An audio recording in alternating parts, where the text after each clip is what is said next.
No other business yet has the ability or is doing that, has the permit to do that. It is a very stringent process, and they have to undergo a lot of regulation by the state before they're able to do that. I mean, it is a big deal. This, in $13,000 is another part-time employee.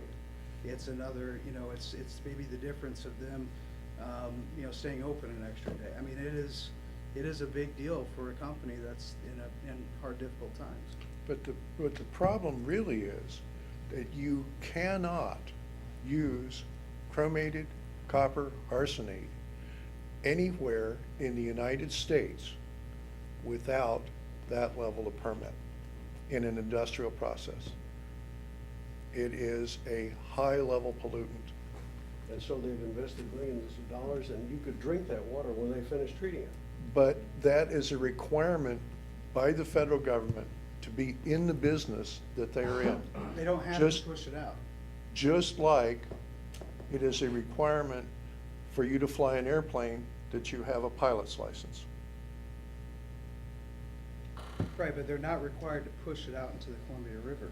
No, but they are required to remove all of that chromated copper arsenate. Sure. And most of their treatment is about their process, not the stormwater. The reason that they have to collect the stormwater is because they have piles of wood, treated wood, sitting out in the open on their lot, leaching out chromated copper arsenate, CCA it's called. And if that were not true, then it wouldn't be, they wouldn't have to do that stormwater treatment. They would only have to do the process treatment. But it is true And when they most do of it. most of what they do is treating their process water, not their stormwater. No, not at all. Jennifer? Yes, you need to go take a look at their system because it's amazing. They completely mitigate stormwater, and I completely disagree with you, Paul. It's not unusual to find other cities that offer additional incentives. I mean, is it our purpose to just collect as much money as we possibly can from people and, you know, not offer these incentives? I mean, or is it the purpose of the city of Washougal to incentivize and encourage businesses to collect and process stormwater? Truly, is that the true intent? Or are we just here to collect money to fund a utility? I mean, I'm just, you know, I completely agree. I mean, we should look at, like Minneapolis, you know, they have additional quantity reduction credits. There's different credit programs that different cities offer, different counties offer. That's not unusual, whether it's, you know, the specific types of treatments. Say a BMP must be designed to provide volume and rate control for a 10-year, 24-hour Type 2 SCS storm event to pre-developed conditions, a 100-year, 24-hour Type 2 SCS storm event to pre-developed conditions. You know, I mean, there's a lot of different levels of discounts that other cities are offering. It's not unusual. Some cities are also offering benefits for people who collect, as far as rain barrels and storm water and reusing things in their garden. I want to encourage that. I would too. I I'm just saying. really would like to encourage that. That every time Just because we have a somebody does budget something, you want that's set at a certain exemption. amount, doesn't mean that we as a city should just stop right there and just keep collecting and then raise the rate next year. Because, you know, we want to buy a new piece of equipment. You know, what is the purpose? That's, When the capital facilities plan was put together, it took this many dollars. And that's how it was put out. Now, if we want to redraw that plan and say that if there's an incentive in it, I would be on your side. But the plan is written as such that if we start cutting it out, either you and I start paying a different rate, or we simply do without the things that make this program work. One last one, Paul. If we give this exemption to be revenue neutral, and we can't print money, we have to do what we have to do.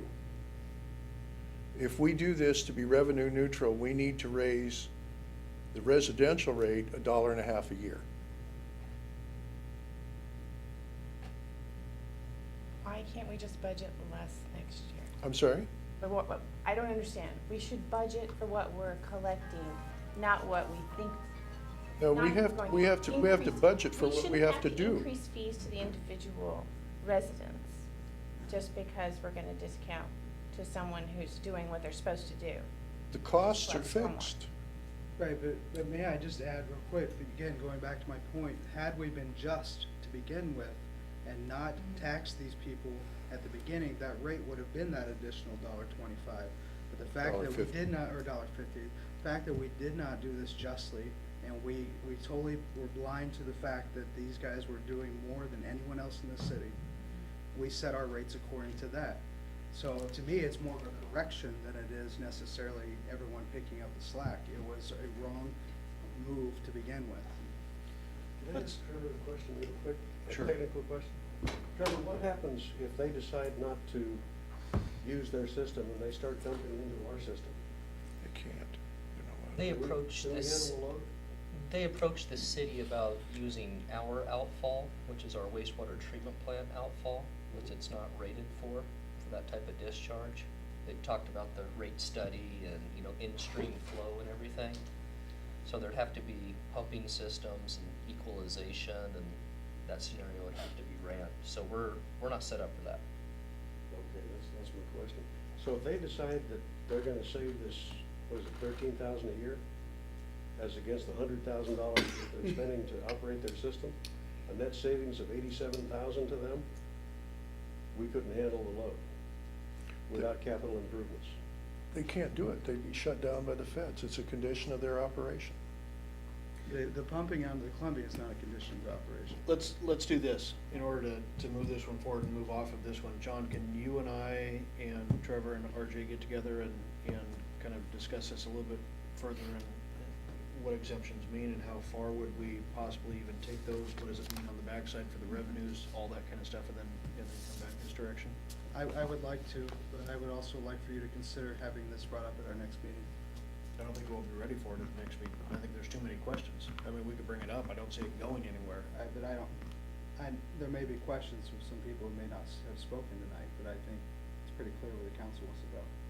That's what I'm saying. At this point, I think we've got a good enough flavor for it. If the two of us can meet with the two staff members, it's gonna impact it most directly, and see where we can get through on that.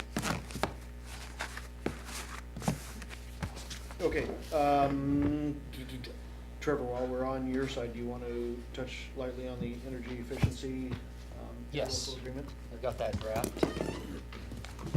Staff has been working with City of Camas, City of Battleground, and CPU. We've got a draft interlocal agreement. This has not gone before legal yet, and it's not completely drilled down and edited by the partners in the energy efficiency block grant, but I did want to give you at least the body of the interlocal agreement. I hope to have that prepared for Monday night. This is in regards to the Department of Commerce energy efficiency block grant that we were successful in, being the lead agency with Battleground and Camas, as well as CPU, Clark Public Utilities. So as I get the edits, I will be getting that to you electronically, and ultimately